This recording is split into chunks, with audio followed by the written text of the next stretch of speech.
श्री स्वामी समर्थ। महाशिवरात्रीपासून या राशींचे सुरू होणार चांगले दिवस। फक्त एक गोष्ट करा, 300 वर्षांनी येणार आहे हा योग। महाशिवरात्रीच्या मुहूर्तावर हे दान करा। मेष राशींवर का भगवान शंकरांचा कोप? या राशींना मिळणार अपार धन। महाशिवरात्रीपासून या राशींचे सुरू होणार अच्छे दिन। 300 वर्षांनी शुभ योग जुळून आल्याने महादेवाच्या कृपेने मिळू शकतो अपार धन। आता आपण पाहूया त्या कोणत्या राशी आहेत आणि महाशिवरात्रीला त्या राशींना काय काय प्राप्त होणार आहे। महाशिवरात्री हा हिंदूंचा प्रमुख धार्मिक सण आहे।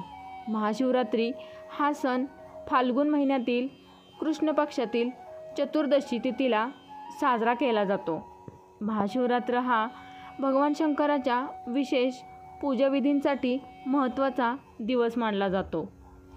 यंदा 8 मार्च 2024 रोजी महाशिवरात्री साजरी होईल।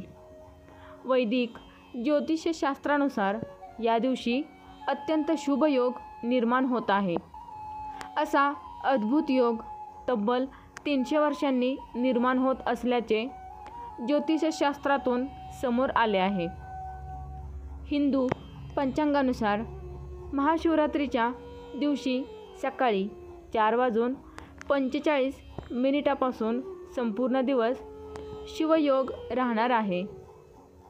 तर सोबतच सकाळी 6:45 सर्वार्थ सिद्धी योग सुरू होणार आहे।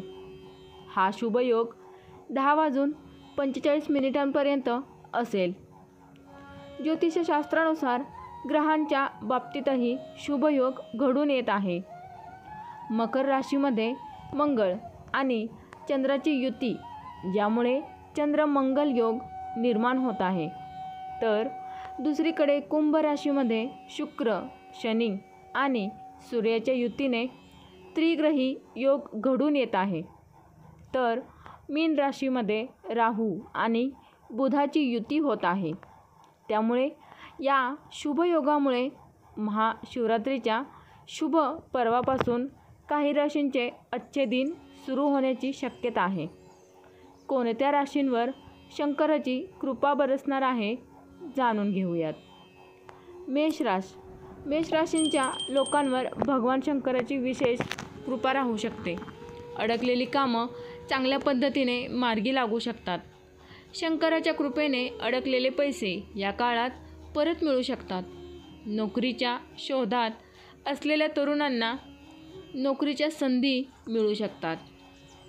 मिथुन राशीच्या लोकांसाठी महाशिवरात्री खूप शुभ ठरू शकते। या राशीच्या लोकांना मोठा धनलाभ होण्याची शक्यता आहे। या काळात मालमत्ता खरेदीचे शुभयोग जुळून येऊ शकतात। गुंतवणुकीतून मोठा नफा मिळू शकतो। तुमची आर्थिक स्थिती मजबूत होऊ शकते।